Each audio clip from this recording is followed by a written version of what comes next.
माँ से भी ज़्यादा जो हमें प्यार देती है वो होती हैं हमारी दादी माँ।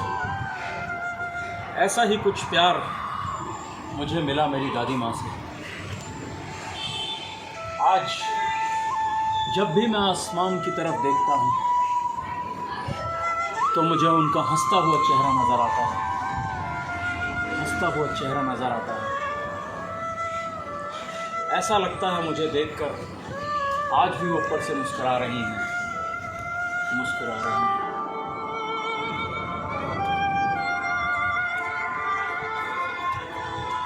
उन्होंने कहा था जब मैं इस संसार को छोड़कर चली जाऊं और तुम हरिद्वार जाओ तो अपने साथ एक बैग में मेरी वो सारी कीमती वस्तुएं ले जाना जिनमें मेरी यादें बसी हैं, उन्हें अपने साथ ले जाना। और मैंने ऐसा ही किया। उनके इस संसार से जाने के बाद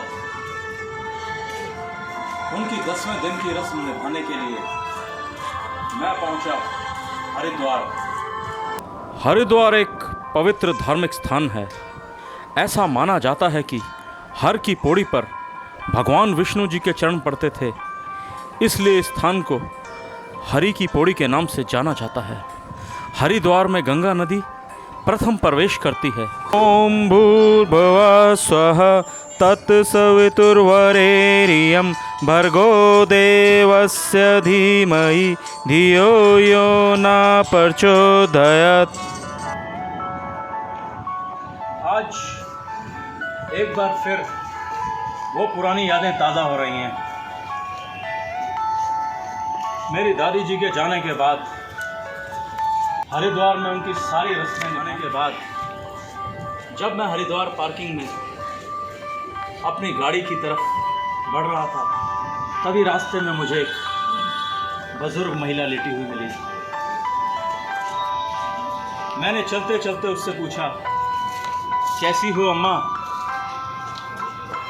अभी मैं एक ही कदम आगे बढ़ा था कि मेरे कानों में उनकी आवाज़ गूंजी, अरे अम्मा का हाल ही पूछेगा या अम्मा को कुछ देकर भी जाएगा। मैंने उस बात को नज़रअंदाज किया और मैं आगे बढ़ता चला गया।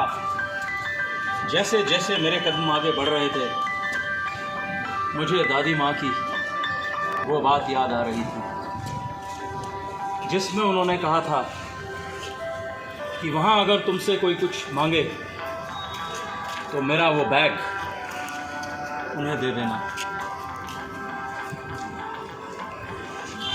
मैं उस कीमती बैग को नहीं देना चाहता था क्योंकि उसमें मेरी दादी माँ की पूरी ज़िंदगी की यादें बसी थी।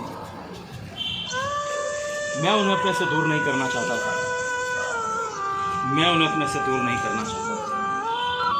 दादी माँ प्यारी प्यारी दादी माँ, दादी माँ प्यारी प्यारी दादी माँ।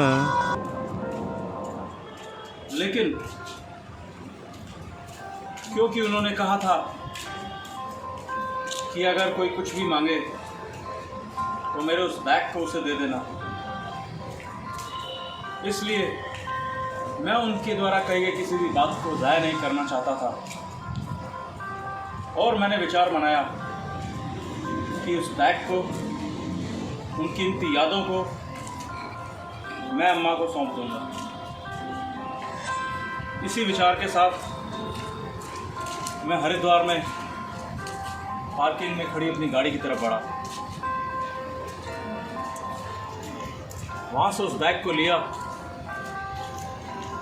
और वापस अम्मा की तरफ बढ़ा। तुम्हें भूलना जो चाहा लेकिन भुला न पाए। अपनी दादी माँ की वो सारी कीमती वस्तुएं अम्मा को देने के बाद मुझे ऐसा लग रहा था कि मैंने अपनी दादी माँ की सारी वो चीज़ें जिन्हें पूरी ज़िंदगी में उन्होंने प्रयोग किया था और वो मेरे लिए महत्वपूर्ण थी, जिनके साथ उनकी यादें जुड़ी थी, उन यादों को भी मैंने अपने से दूर कर लिया है। लेकिन तभी मेरे कानों में दादी माँ की आवाज़ गूंजती चली गई। उन्होंने कहा था, मैं हमेशा तुम्हारे साथ रहूंगी। जब भी मेरी याद आए आसमां की तरफ देखना, तुम्हें मेरा हंसता हुआ चेहरा हमेशा आसमान में मुस्कुराता हुआ मिलेगा। यादें तो यादें होती हैं। आज वो सारी पुरानी यादें जिन्होंने मेरे दिमाग पर दस्तक दी, मेरे दिमाग में चलती चली गई एक कहानी की तरह, एक कहानी की तरह। यादों का सफ़र कभी ख़त्म नहीं होता, कभी ख़त्म नहीं होता।